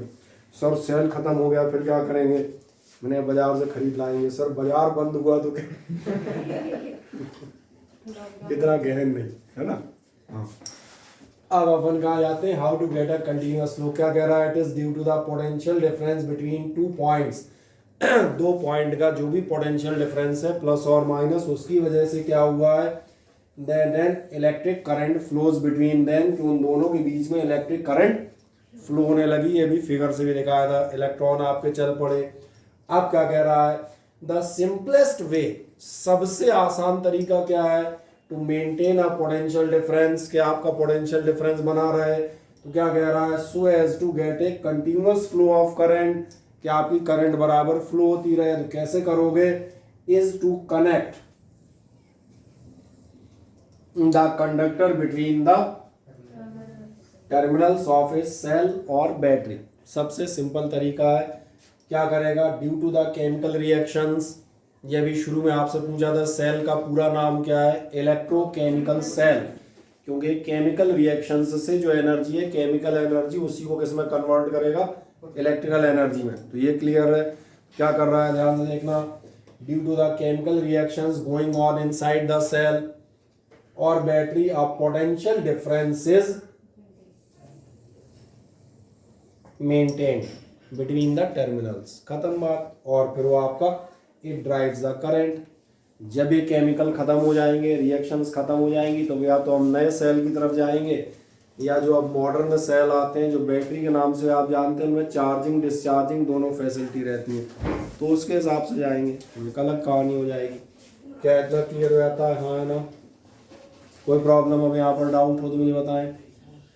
नेक्स्ट एक आपका है electric circuit and it's components, और इलेक्ट्रिक सर्किट और इसके कंपोनेंट देखेंगे तो ये ज़रूर बता देता हूँ, ये आपके यहाँ कई बार एक नंबर में एक छोटी चीज़ आ जाती है, इलेक्ट्रिक सर्किट में कौन सी चीज़ क्या है। वैसे जनरली हम बता दें एनसीईआरटी बने हुए हैं, आधे ज़्यादा के बारे में आपको इनकी जानकारी भी है। फॉर एग्जांपल कनेक्टिंग वायर्स, ये दिख रहे होंगे, वायर हैं जो आपस में कनेक्ट हुए, इसी को मैंने जंक्शन कहा था ना थोड़ी देर पहले।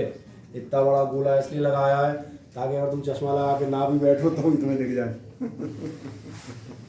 ठीक है ना। अब रजिस्टर या रियोस्टेट क्या होंगे, ये प्रोवाइड करते हैं फिक्स रेजिस्टेंस। रियोस्टेट क्या काम करते हैं, ये प्रोवाइड करते हैं वेरिएबल रेजिस्टेंस। जैसे इसका सिंबल में लग रहा है, इधर से गायब हो गया है, कोई दिक्कत नहीं, मैं आपको रजिस्टर का सिंबल बता देता हूँ, ये आपको मालूम है। और रियोस्टेट का सिंबल ये होता है।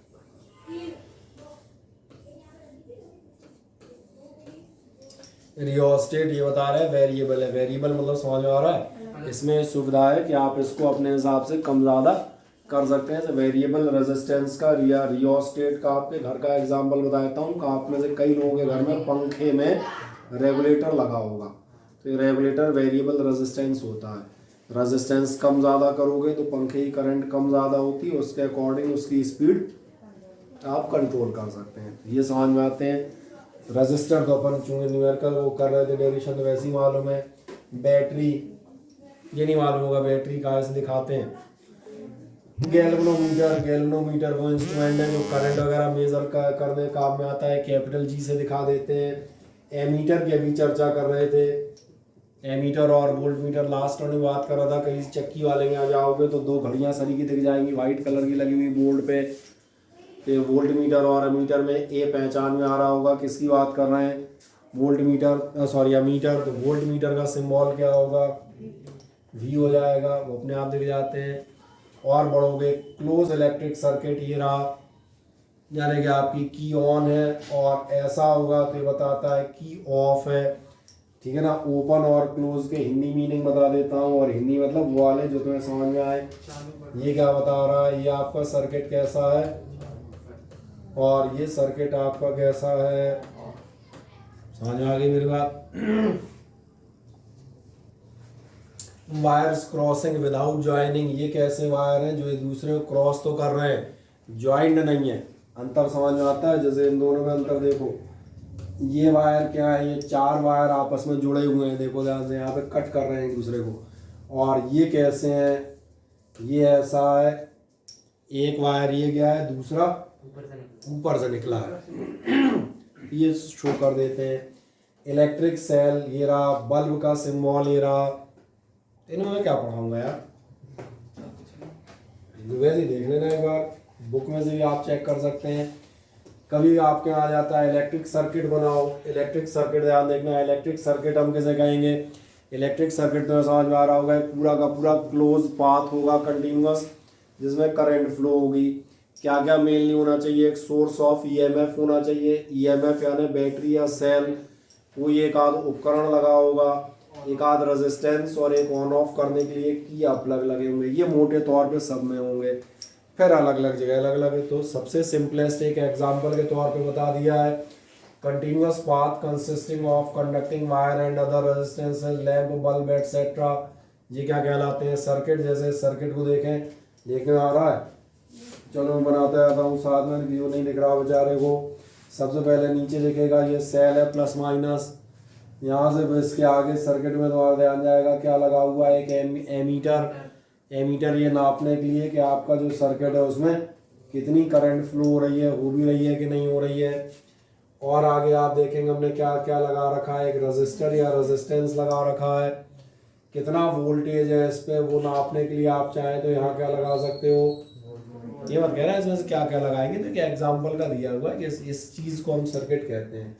और बाकी मैंने कहा अब इसमें क्या नहीं लगा वो बताओ, ऑन ऑफ का चाहो तो यहाँ एक ऐसा, या जो ब्रैकेट वाला सिंबल है वो आप लगा सकते हो। ये आपकी क्या कहलाएगी, ये की या प्लग कह देना, खत्म बात। ऐसे बहुत सारे सर्किट हमें देखने मिल जाएंगे, कहीं भी तो मतलब बना सकते हो। ओपन और क्लोज समझ में आ रहे होंगे। ओपन मतलब जो खुला हुआ हो, जिसके दो पॉइंट्स आपने अलग अलग कर दिए हो, इसमें से करंट फ्लो नहीं होती। और क्लोज मतलब जिसके आपने दोनों सिरे जोड़ दिए हो, तो ये बंद हो गया पूरा ओवरऑल, अब इससे आपकी करंट फ्लो होगी। और इसलिए ध्यान रखना, क्लोज का मतलब होता है ऑन, जिससे करंट आपकी चालू है। और पढ़ के देख लें, an electric circuit through which no electric current is flowing, जिससे आपकी इलेक्ट्रिक करंट फ्लो नहीं हो रही है, वो क्या कहलाएगा, ओपन। ओपन का मतलब ये दोनों तार खुले हुए हैं, एक इधर दूसरा उधर, समझ में आ गया। The electric circuit will be open circuit if the plug और की इज टेकन आउट, अगर आपने प्लग या की निकाल ली है। और दूसरा क्या कहेगा, एन इलेक्ट्रिक सर्किट थ्रू विच इलेक्ट्रिक करंट फ्लोज, जिसके आपने तार जोड़ रखे हैं, तो ये क्या कहलाएगा। कोई समस्या है इनमें जनरली मोटे तौर पे। अब इसके बाद आप देखेंगे आपके यहाँ मिलेंगे कुछ ऑब्जेक्टिव्स। इन ऑब्जेक्टिव में जरा दो चार के एग्जांपल मुझे बताएं। How many electrons constitute A current of 1 ampere, किसी को याद है? ए सही कह रहे हैं। कौन सा वाला होगा? 10⁻18। ये आपके पास निकला हुआ रखा है, कल परसों ही कैलकुलेट कर रहे थे। क्या होगा बोलो, चेक कर लो, तुम्हारे पास लिखा है ना, मैंने कहा रजिस्टर चेक कर लो, सब लिखा है। कूलॉम कितना होता है बताएं? 1 ampere into 1 second, joule ampere, ampere joule, पता नहीं क्या कैसे निकलेगा, तो ध्यान है, मैं याद दिला देता हूँ। आई बराबर होती है क्यू अपॉन टी। आराम से आराम से।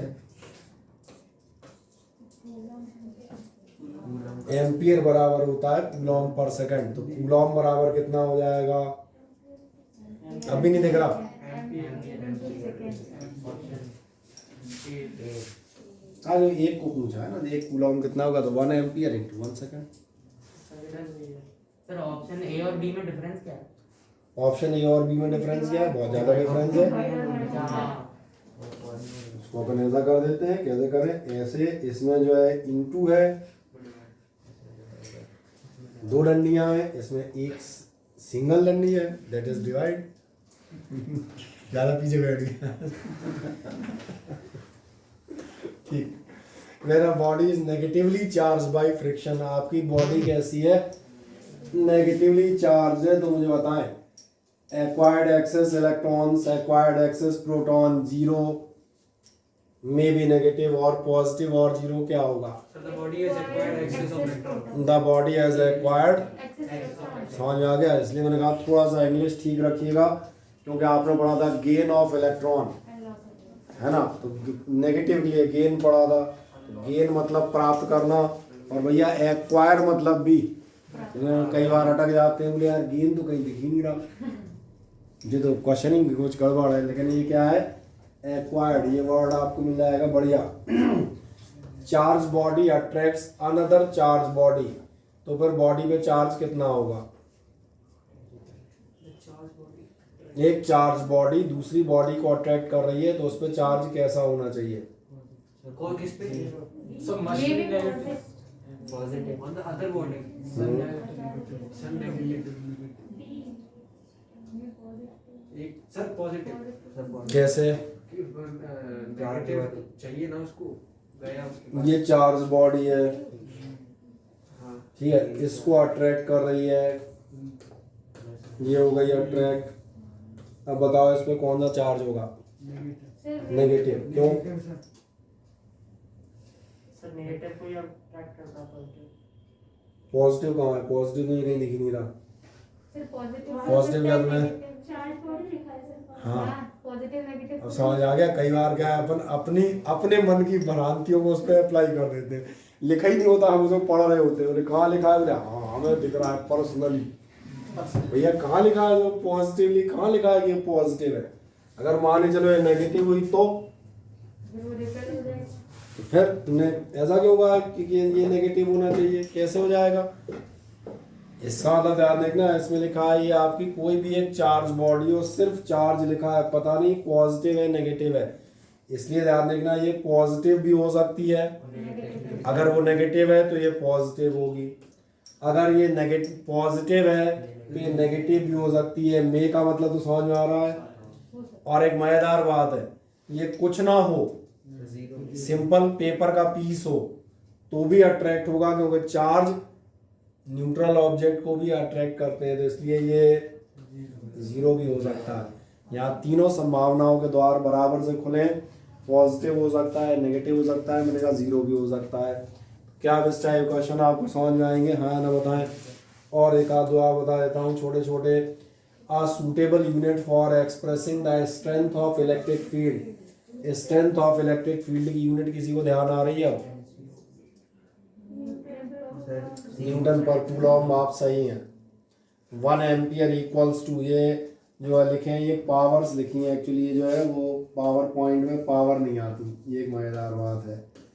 ये लिखा है 10 रेज़ टू पावर 6, ये लिखा है 10 रेज़ टू पावर -6, और ये लिखा है 10 रेज़ टू पावर -3, और ये लिखा है 10 मिली एम्पियर। 1 एम्पियर इनमें से किसके बराबर होता है? Option C.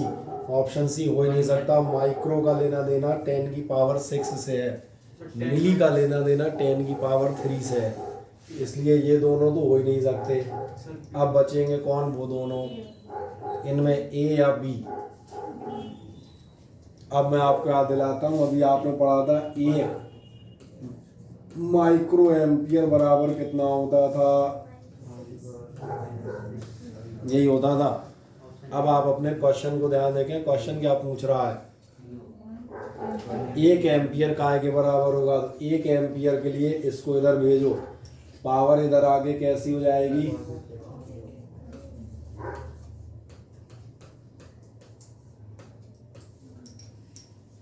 सही है। तो इसलिए मैंने कहा कई बार तुम छठी क्लास की मैथमेटिक्स में भी अटक सकते हो, ऐसी कोई बड़ी बात नहीं है, यही फिजिक्स है। सही कहा ना मैंने। माइक्रो का के लिए इस्तेमाल कर रहे थे, -6 के लिए, तो मैंने कहा माइक्रो एम्पियर में 10 - 6 होते हैं, तो एम्पियर में कितने होंगे? उल्टा हो जाएगा। समझ में आ रहा है? जैसे एक सामान्य सा सवाल पूछ लेता हूँ, 1 सेकंड में कितने मिनट होते हैं? समझ में आ गया? इसलिए कहता हूँ बेटा हमेशा बिना सोचे हुए जवाब मत दो, आगे जाके जो है 5 नंबर का लॉस होगा। जो 4 मिलने थे वो तो मिलेंगे ही नहीं, वो तो वैसे ही ख़त्म हो जाएंगे, ऊपर से -1 और टीप दिया जाएगा, तो जो अपनी पूंजी थी वो भी सरक जाएगी। इसलिए हमेशा यही सिखा रहा हूँ, बार बार टोकूंगा तो अगले सालों में पढ़ोगे तभी जवाब ये बताऊंगा कि डोंट आंसर इमीडिएटली, जवाब पटकने पे ना रहे। 1 सेकंड में कितने मिनट होते हैं? सही जवाब दे रहे थे 2। 1 सेकंड में कितने मिनट होंगे? 1/60। क्यों भैया? मिनट में 60 सेकंड होते हैं, तो सेकंड में, समझ में आ गया?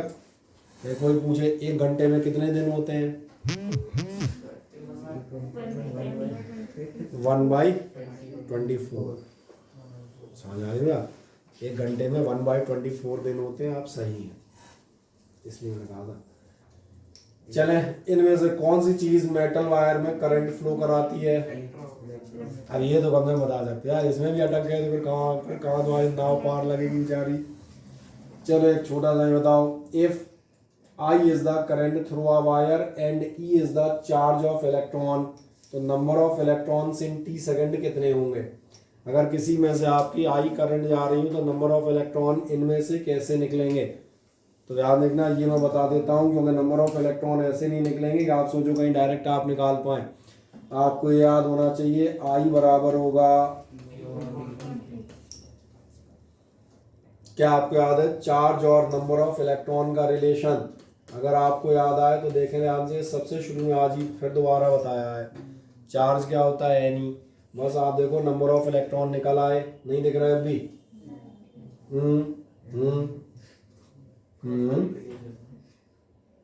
कौन सा ऑप्शन होगा? नहीं दिखा है? n बराबर किसी को दिख गया? सी वाला होगा। कहाँ है सी वाला? सही है, IT/E। आप सही कह रहे हैं, यही होगा ना। इसलिए मैंने कहा था आराम से आप निकाल सकते हैं, कहीं कोई दिक्कत नहीं। तो जनरली ये मोटे तौर पे आपको चीज़ें समझ में आ जाती हैं बस। तो एक आपकी क्लास कल लेंगे सुबह, है ना? कल आपका टेस्ट था, काय का? इसका ही। कल इसी क्लास और ले लें टेस्ट, फिर और क्या है यहाँ तक ख़त्म कर दें बस, फिर इससे आप चैप्टर 1 आध दिन में ख़त्म पे आ जाएगा। कल तुम्हारी क्लास हम कितने बजे ले सकते हैं? 12th वाले मैंने रखी है 9 to 10:30, तो या तो आपकी क्लास हम 10:30 रख दें। कितने बजे? 10 बजे से कब तक? 11:30। तो फिर तो वो पूरा टाइम निकल जाए, तो जल्दी कर दें, 8 बजे कर देता हूँ सर। 8 से भाई 9 सवा 9 तकरीबन। तो 9 बजे हमारे ऐसे कोई दिक्कत नहीं, 8 से 9 बढ़िया है, 9 बजे तुम निकल जाना, अरे 1 आवर पर्याप्त हमारे लिए। तो अभी क्लास रख देते हैं 8 से 9, ठीक है। तो टेस्ट था ना? हाँ तो क्लास कह तो रहा हूँ, इतनी देर से क्लास हो रही है। 8 से 9 अभी क्लास रख के टेस्ट रखेंगे परसों या नरसों, तो इससे क्या हमारा चैप्टर लगभग लोग फिनिश अप होने का आ जाएगा, ठीक है। आ जाए कल टेस्ट कब रहेगा? टेस्ट की चिंता मत कर, बता दूंगा, मुझे चुपचाप फुड़ी ले दूंगा गोपनीय तरीके से अकेला। सर रात को सर ऑनलाइन टेस्ट रख लो। ठीक है सर, थैंक यू। हाँ सर अटेंडेंस अटेंडेंस में देखो एक मिनट में।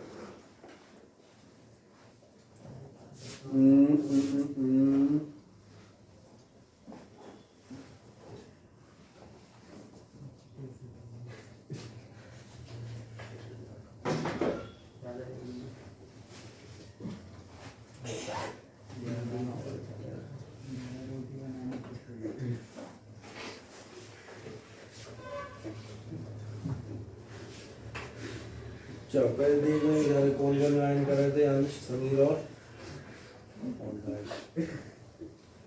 वेरी बढ़िया। चलो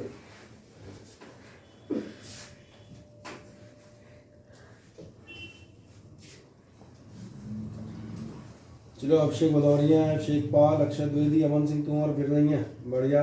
अंश सिंगर है, ज्योति जानवी नहीं है, और कौन है, करिश्मा श्रीवास्तव, कशिश चौहान, खुशी बौरे, नेहा, समीर भदौरिया, शिक्षा, सुयश, वंदना और विशाल, ठीक है।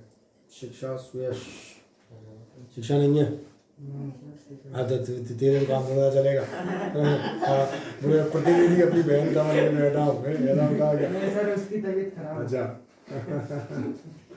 चलो सुयश हो गया, वंदना और विशाल भी मौजूद है, बढ़िया सारे हैं, ठीक है।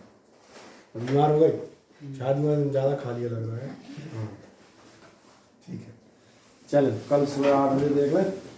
आप चाहे तो ऑनलाइन लीजिएगा जिनको आने में दिक्कत हो, ठीक है ना।